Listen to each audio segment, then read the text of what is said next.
You're listening to an IOE podcast. Powered by UCL Minds. Welcome to the ECF Staffroom. I'm Elaine Long. And I am Mark Quinn. We are programme leaders for the UCL Early Career Teacher Development Programme. Why are we in the staff room? We are here because this is where the best professional learning conversations always take place. This is where problems can be aired bluntly and where solutions can be explored. Over the course of this series, we will hear the voices of different colleagues as they come into the ECF staff room.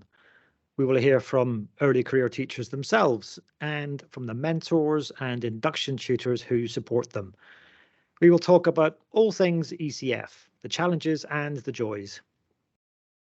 So why don't you enjoy a coffee with us, perhaps even grab a biscuit and sit down to half an hour of ECF staff room chat.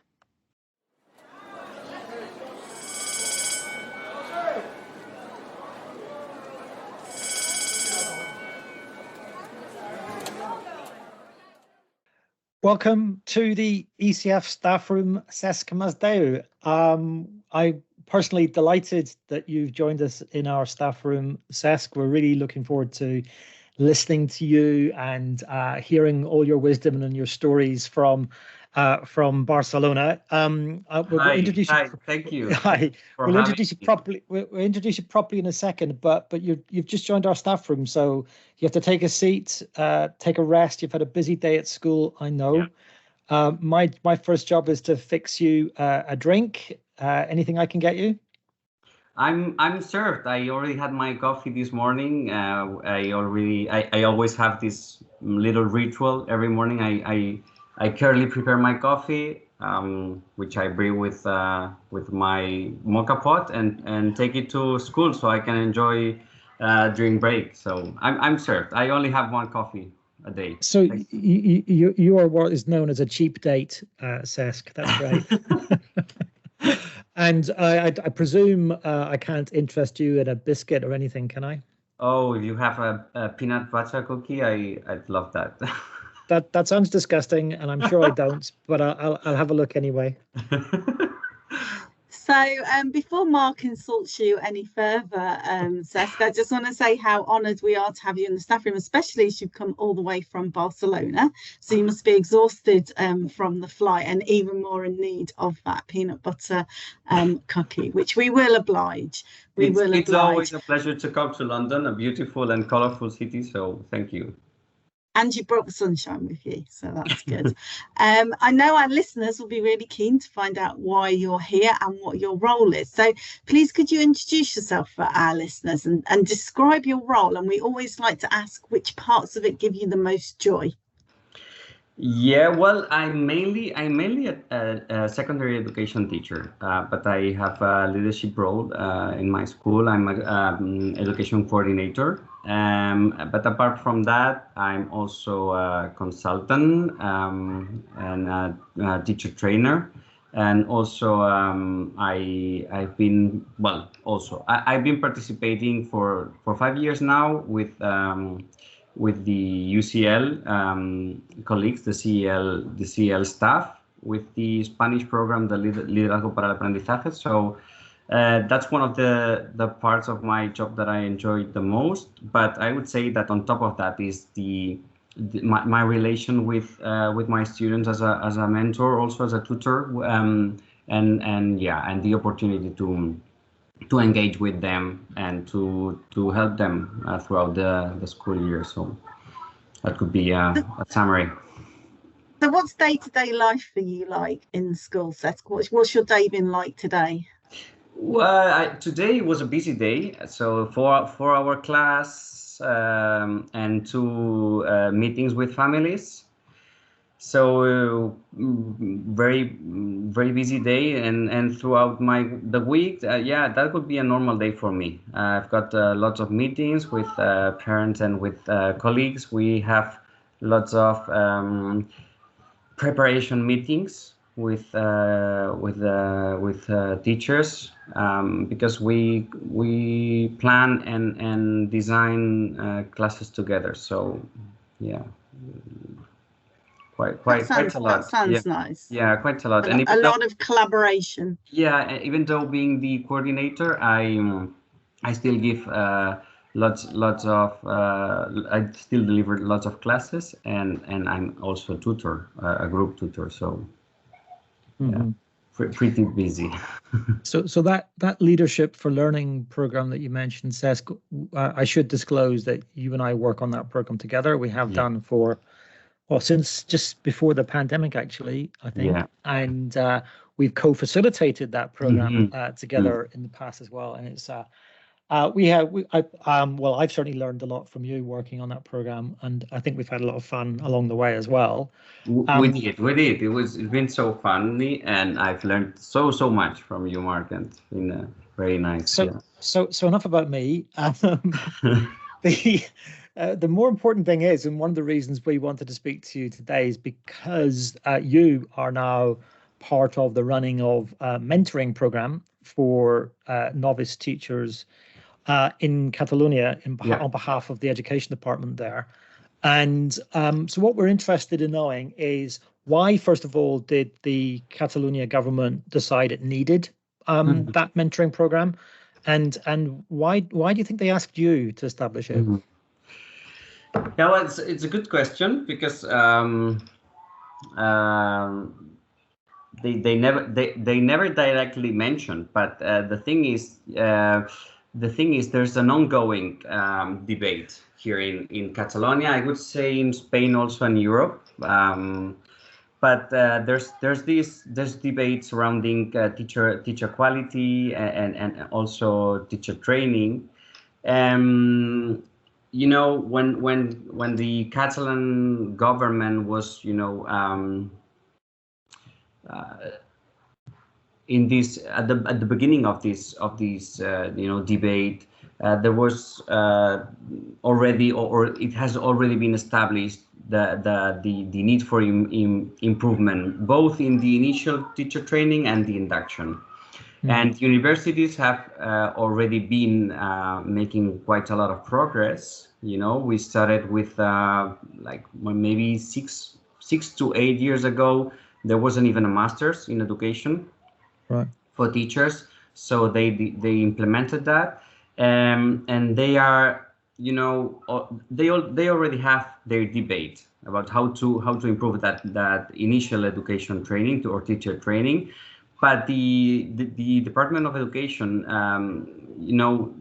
there's these two different departments, and they've got different competencies. So the Department of Education felt, or I guess they felt the need for a further to advance somehow also their own way. And this for them it's been, I assume, also a way of aligning with other European countries that have proved that mentoring programs are very effective, and they help to improve teachers' quality, and they correlate quite a lot with students' learning improvement. So yeah, that's kind of the context. And in that scenario, the LID, the center, the leadership center, directed by Anna Jolong here in Barcelona, was already a well-reputed center for leadership and teacher training and professional development. It's a center that has partnered with, or is collaborating with the CEL from the university. And also being able to access to the CL knowledge and experience, and being able to learn from you guys, and trying to incorporate as much as we could to our context. I think that was also key for the government to contact the LID, the lead center, the leadership center in Barcelona. And yeah, that could be it. Yeah. So that's interesting, isn't it? So it's interesting to note that the Catalonian government were tapping into a wider literature in Spain and in other parts of Europe, and I think also further afield into the high potential of mentoring to raise the quality of teaching, and through that raise the outcomes for children in schools. Yeah. I should also add that, you know, most recently we had the PISA results. Yes. And you know that results for Spain were quite bad, and from the different regions in Spain, the Catalan ones were particularly low, and that started a debate also, or maybe it boosted a debate that was already in Catalonia around the education system, around the teacher quality, also also a wider reflection on education. And there was this initiative from the Catalan government also to put up a team of experts that have been for 3 months analyzing more deeply the results, and just recently published 100 some pages of recommendations. And one of the recommendations, or there's lots of recommendations, but there's an important section of these recommendations that regard to teacher quality and teacher training, and the importance of investing in teacher education and in programs like that. So there's a lot of attention now. There's a lot of interest now in teacher education, and in initiatives like the one that the Catalan government asked or tasked us with. And just to clarify, what the Catalan government asked us was to design or to draft at first a guide for mentors, and then also design a program, a training program for mentors. So that's what we've been doing since 2022, October 2022. Yeah. I've seen this guide. It's a thing of beauty, Cesc. Your guide for mentors. We're very jealous of it. Actually, we have to do something like that ourselves, I think. But it is really interesting, isn't it, that the government reached out to a leadership centre such as yours, as you said, run by Anna Jalonc, your colleague and ours. And it is through that, of course, that we became interested, because you and Anna both have a relationship with our centre at UCL. And I know Elaine wants to ask you a bit more about the connections between the work that you've been doing and ourselves. Yeah, I mean, the problem with the work you've been doing, Cesc, is then you're forcing us to up our game as well in creating that really good guide. So I know that you visited the centre here in London to help you make some plans for your mentoring programme, and you met some experts on mentoring and spent time with some of our ECF delivery partners. So I'm interested in what insights you learnt from that visit, and then how did it inform the mentoring program you put together for mentors in Barcelona? Yeah, well, that was a great experience. That was such a well-planned visit to London. But I also want to say that before that, July 2022, we had a meeting with Greg Ross and Mark Green, in which we already discussed some of the questions, and that was really helpful, because it helped us to focus more, I would say. Well, they helped us think on the impact and the results we wanted to see, and that was really good.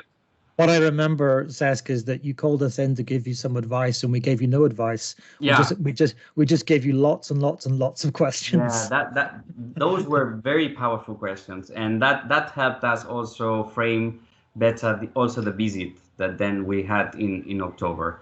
And that visit was great in many ways. First, because, as I said, it was so well planned. We were very well welcomed. we felt, very well taken care of. And it was, what they, all the schedule they put up was really good. So we could really get a deeper understanding of the system, the English system. So we also took the opportunity to take more people with us, and that we brought a big team of experts and leaders that also helped us in this endeavor of learning more about the ECF program and what mentoring was. We had first a meeting with Mark and Greg, and they explained more about this on-site and education mentoring. We also had meetings with Janet Roberts from Berkshire Teaching School Hub, and Polly Glegg and Caroline Daly from the Faculty of Education and Society. We got also the great opportunity to visit 2 schools. First one was Chesterton Primary School, where we met with Dennis Wallace and Katie Colley from the Wondell Teaching School Hub, and we could observe mentoring practices firsthand. That was really insightful, and we could ask lots of questions we had, because we were all the time thinking how this could apply in the Catalan context, and also questions relating to resources, because we realized that we had this huge responsibility, because we were counting with a huge amount of resources, and we were seeing a very effective and efficient use of resources in England. So that was quite shocking. That struck us quite a lot. Then we visited also the Morbury School for Girls, and had a meeting hosted by Ruth Smith and Tessa Blair from the East London Teaching School Hub.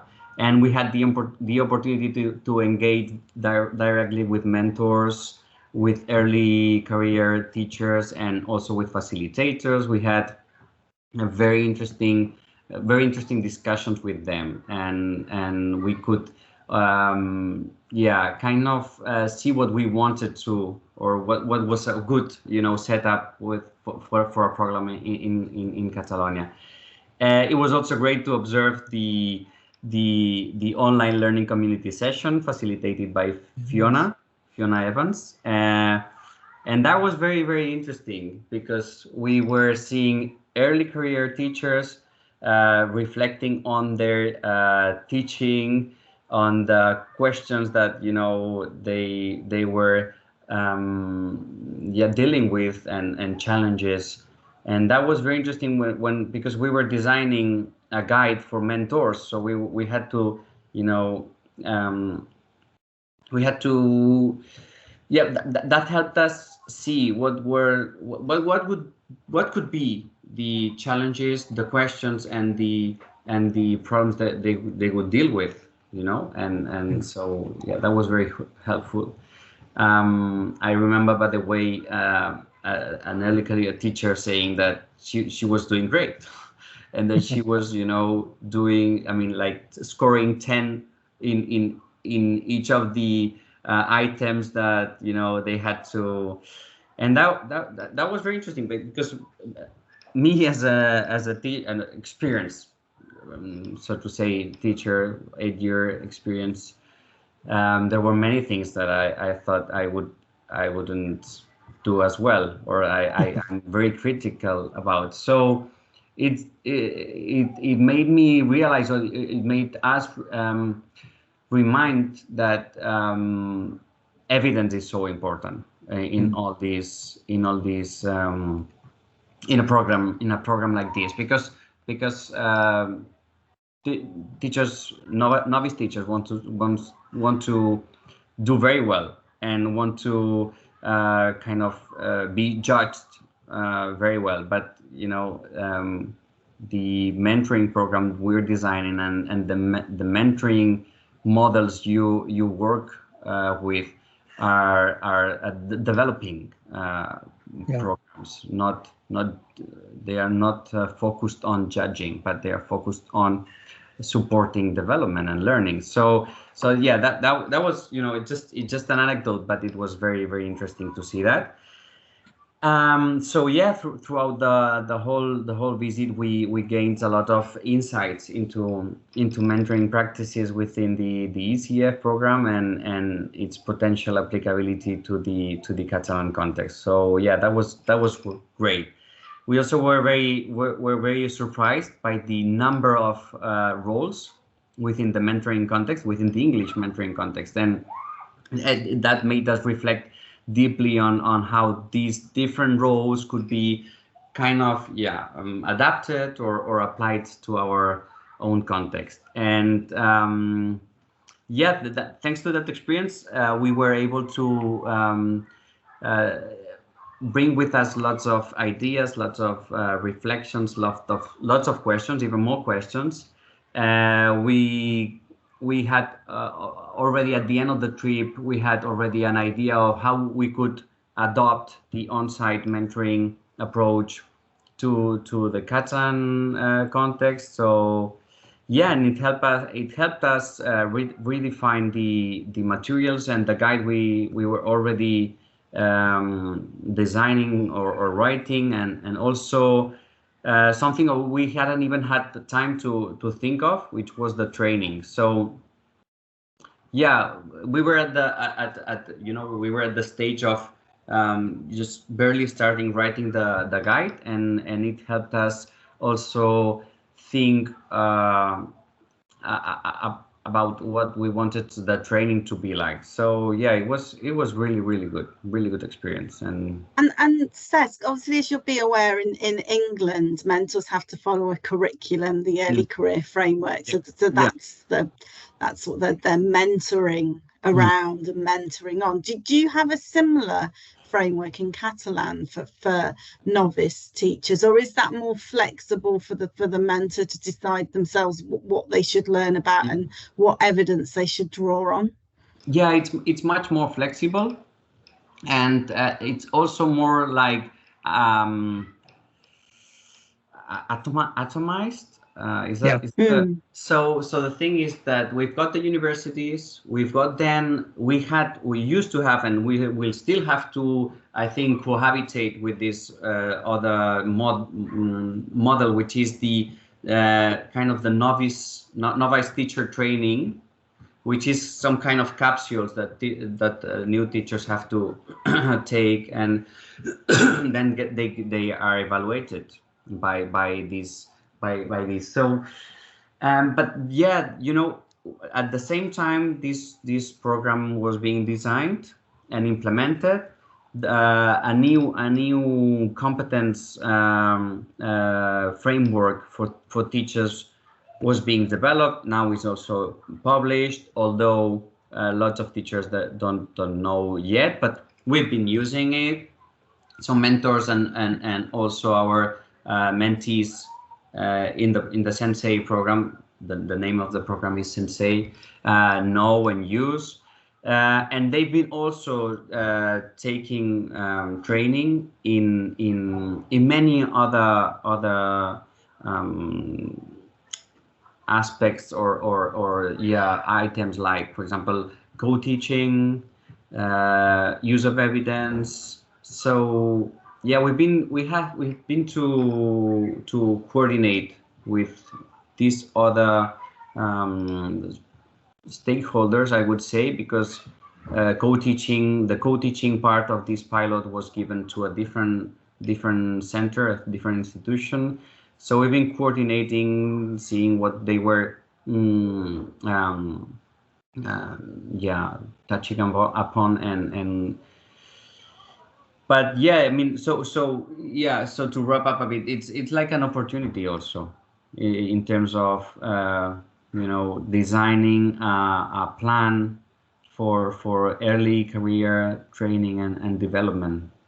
And Cesc, am I right in thinking that you're still at a pilot stage with your Sensei program? Yeah. But you have launched it. You've been going through this academic year so far.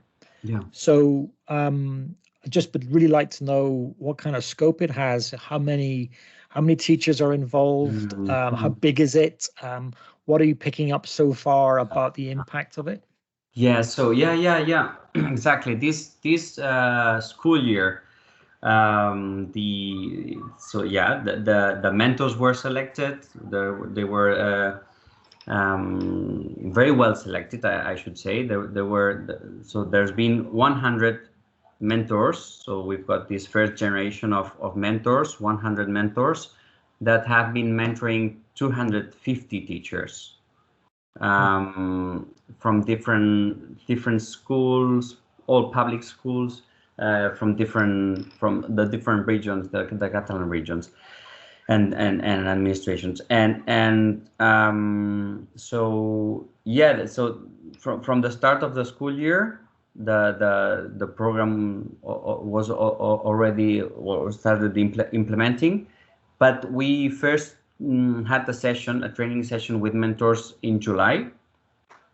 So we did the first session then, and then we've done another 3 sessions with them. So we finished this past Wednesday was the last session, and it's been a great experience. So from the guide and the training program side, we've got a very good valuations. I mean, mentors are very happy with the guides, with the materials and the training, and they also express a very high impact of that guide and that training on their work and on their ability to support their mentees, the novice teachers. And but although we are internally have been evaluating, and we'll revise all the materials and the training. Next year will be the impact will be evaluated. So okay, we'll have like an audit on these schools that will also evaluate the impact, because this first year was possible thanks to the European funds. So we've got the Catalan government had lots of funds, and now there will be a second year. So same mentors, different mentees, and we'll have to design some continuation plan, development plan for mentors. But the idea is to evaluate the impact and see how this can replicate and yeah. So the evaluation will be next year, is that right? And will you be conducting that evaluation? Will that be an external evaluation? It will be an external evaluation. So we've had already an external evaluation regarding the training, and then the idea is to have an external evaluation next year, but they'll focus. So I think they'll try and see what's going on with the novice teachers that had already been in the program this year, and then we'll have also an ongoing evaluation with next year novice teachers.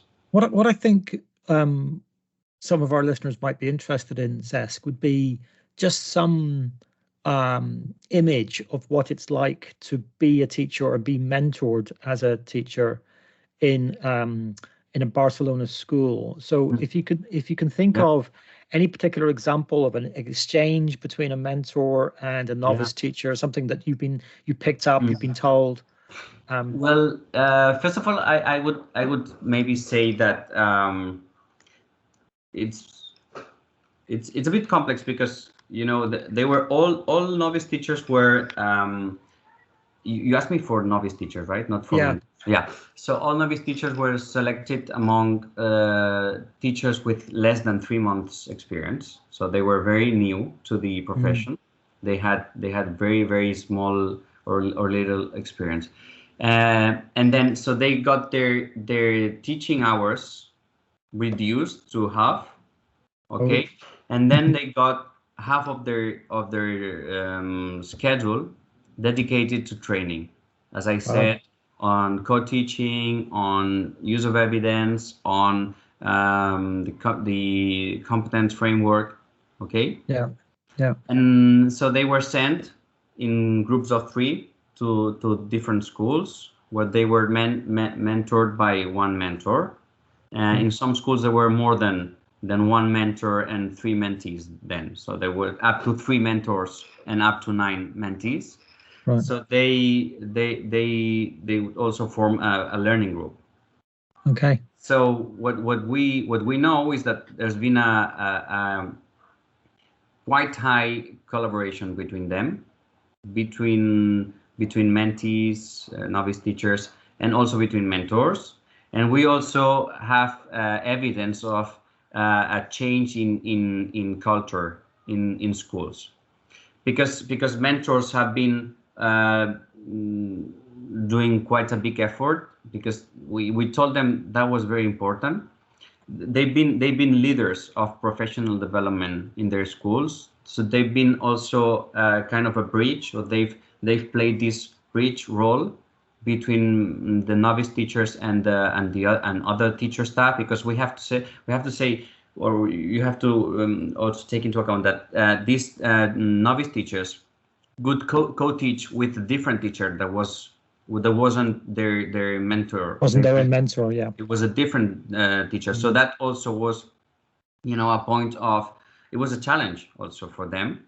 And it was also an opportunity for teacher development, for the collaborator teachers. That's what they were called.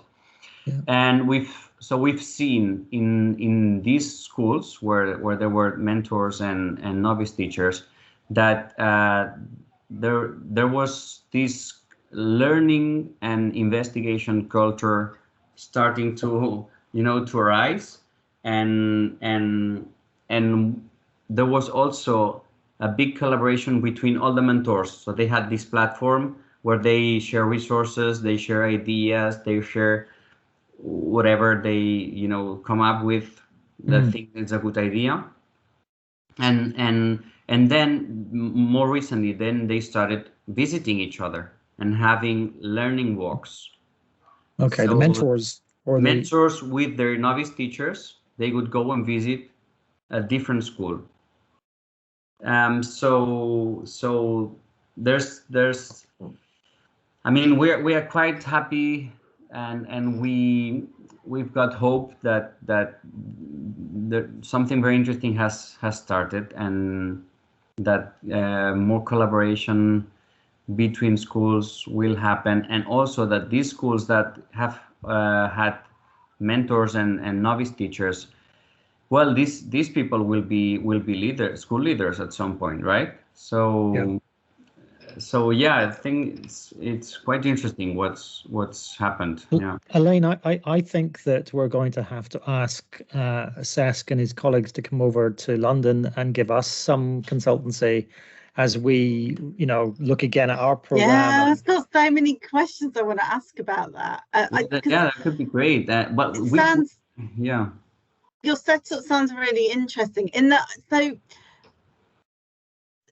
novice teachers can have a mentor on a different school, and they would travel to that school to see their different mentor. But also, it sounds like the amount of time that's afforded to this sounds really purposeful. The reduction in their timetable. What really struck me when you said that there was serious thought and attention given to the conditions that need to make this happen. This hasn't been an add-on. And so my thinking immediately went to, one of the things we struggle with in England is the recruitment of mentors. It's not that they're not willing. We have plenty of amazing school leaders, but the problem is that they're burdened with so many other responsibilities in schools that they're not always given the time to do the mentoring well. So often it ends up as an add-on to their busy role at the end of a school day. So I was just wondering if mentors under your program are given a similar reduction in hours, and what impact that has on their appetite and an enthusiasm to be mentors? Because it sounds to me like, if I was in Catalonia, that what you're describing would, if I was a teacher in school, I'd be saying, I want to be involved in this. It sounds really exciting. Yeah, it is, and it's also shocking. The difference is huge, and this is one of the things that we were very impressed. And this is due to the immense amount of resources that come from Europe for this program, and we'll have to, the Catalan government will have to see how this can be sustainable for the education budget. But the thing is, currently the mentors have also their teaching hours reduced to half. Okay, so half a timetable. Wow. And that's massive. It's massive, and they've got plenty of hours for meeting and for observing. So we had one of the messages we had to send to mentors was that they didn't have to use all those hours to be with their novice teachers in class, because that would be counterproductive. So yeah, we had to agree with them, and we had to also make them think of how could they use that time wisely and effectively. The second thing is that all these mentors were selected. So first of all, the Catalan government did like a pre-selection of schools, of centers that that could fit for the program kind of requirements. They had to be diverse. They had to be from different regions in Catalonia. They wanted to have like innovative centers, also very kind of social or vulnerable from vulnerable background and context centers. So they wanted this diversity, and then they conducted some interviews, and they selected the teachers because with this reduction in teaching hours, we could have teachers that weren't necessarily good or didn't want to work that much. So they wanted to choose the best possible ones, and the selection has been incredibly good. So they are very good teachers, lots of experience, lots of commitment, and that was a key aspect, and that guarantees the success of the program. Yeah. When you talk about as well that part of the role of the mentor is to help the novice teacher use evidence. What do you mean by that? Do you mean help them to investigate the impact of their own practice, to critically reflect, or draw on external evidence from research papers and things like that? Yeah, exactly. In the guide and in the first session also of the training program, we told mentors that their role and the mentoring plan consisted in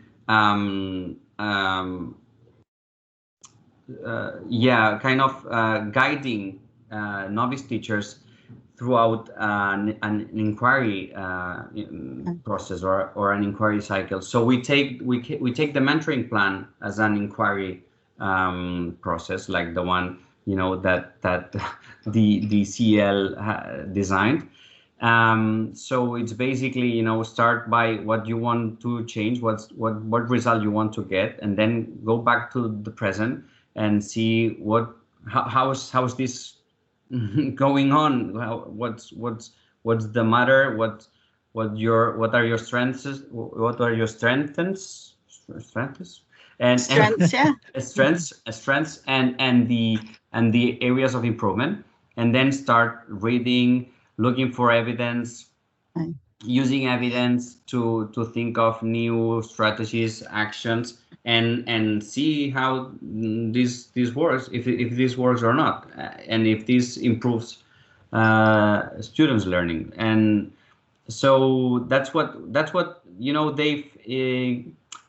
we've seen has had the biggest impact, that schools are starting to think this way. And this is huge here in Catalonia, because we are so used to constantly trying new things, what's what an education influencer says is going to work, or there's so many discussions in staff rooms that are based on thoughts or instincts and experience, that's been a huge impact. And we think that having 250 novice teachers that are now used to working with that inquiry mindset or approach is going to have a huge impact. It sounds really, really inspiring. And so it sounds like you have a really bespoke program that starts with the problems of practice that teachers have and their own strengths and weaknesses in them, and then it then moves out from there into how they can improve things. But it sounds very individualistic, if you like. So what works for one teacher will be very different for another, and the mentor's skill is in making the program bespoke to exactly what that teacher needs. It sounds fascinating and really, really inspiring, and it sounds like there are huge strengths around that. Is there anything you do differently? Is there anything that you would change about it? Yeah, well, we've got like the training and the guide role, and we're limited in terms of capacity. The good, maybe I could do some things differently when it comes to the program itself, so the bigger program, because as going back to something that you asked me earlier, some mentors do have students mentoring role also, and they were a bit it was too much for them. But apart from that and maybe other small things, when it comes to our approach in the guide and the training program, maybe we next year we would like to go deeper into the competence framework, because we've been informed by that. We've been using it. We've been working some aspects of that framework, which, by the way, has one of the items is the use of evidence, as we were discussing in just a few minutes ago. But we would, because I think this is something that your program is quite powerful with, and I think we should do a more in-depth work on the competence framework. Yeah. There's always a balance there, isn't there? Between having a mentoring program which is built upon a competency framework, or in our case, the early career framework, so that the framework, if you like, drives the mentoring. There's that side of the equation. The other side of the equation is that the problems of practice and the practice which are actually faced by the novice teacher or the early career teacher should be what drives the mentoring conversation, and then the mentor stands in relationship to that to help guide, to help the inquiry take place. I think if you've got any control over the balance, Cesc, you want to take a good close look at that. But yeah, having mentoring for something and about something, I suppose, is what you'd say. That's where your balance is. But it is really, really interesting to hear more about how this has. And I'm actually fascinated about what might happen next. So obviously, you're somewhat dependent of the Catalonian government is somewhat dependent upon the financing it'll get from the European Union. But I'm thinking about your program itself, because you have a program, and correct me if I'm wrong about how the politics of this works, but as an autonomous region, Catalonia has devolved powers over education, but within a kind of national curriculum context. But that does mean that the different autonomous regions of Spain do have an opportunity to look at each other, to exchange some practice, I suppose, from time to time. Are you getting any interest from other parts of Spain in your program, or are you beginning to hear about how a mentorship is beginning to affect teacher development in other parts of Spain? Yeah, well, yeah. First, our primary concern is that this program, is implemented permanently in the Catalan education system. We've got new elections, Catalan elections in May. That wasn't planned. So we are a bit, cautious, and we'll see if, there's as we hope, some continuation. But yeah, what we've learned throughout these 2 years, and what we've been able to see the huge impact it can have. We would like it to be expanded. We would like this program to be replicated in other Spanish regions, and I wouldn't say it's our ambition now, but yeah, maybe kind of a wish that someday this can be replicated and adapted to other regions in Spain. That could be great. Yeah, I'm sure there are elements of the program which could be exported to other parts of, well, not just of Spain, but to other places. Maybe those bits which are most dependent on the financing, that very generous allotment of hours, for mentors and for the novices, is the less exportable part, right? Because that does require a huge amount of input financially. But the ethos of your program and the kind of the mentoring skills which you've built within your program, I think that all of that is really exciting. And I really, you're right though. Walk first confidently through the streets of Catalonia and get the program right there. But yeah, I'm sure you'll be looking to expand it beyond. Yeah, exactly. Yeah, I agree. I think there's a lot we could learn from you. But we're coming to the end of our podcast, and we have a tradition, Cesc, that we give every guest on our podcast a post-it note. So here is yours, on which to write some advice. So what do you want to write on yours, and who would you like to give it to? You can stick your post-it note anywhere, on a wall somewhere, on a person's desk, inside someone's notebook or planner, on their forehead, whatever you like. What would you like to do? Well, if I had to, meet by any chance the Catalan Minister of Education, I could definitely hand it to her, because we're starting to face a teacher shortage, a shortage of teachers here in Catalonia, also in Spain. I know you guys in England have been facing this for a long time now, and my advice would be that there's a huge need for an increased investment in education in general, but in professional development programs and support for novice teachers and also experienced teachers, because the teaching career is so it's not planned at all. It's the teaching career consists in surviving, right? Nothing else. So no development, no benefit from getting training or getting involved in leadership roles.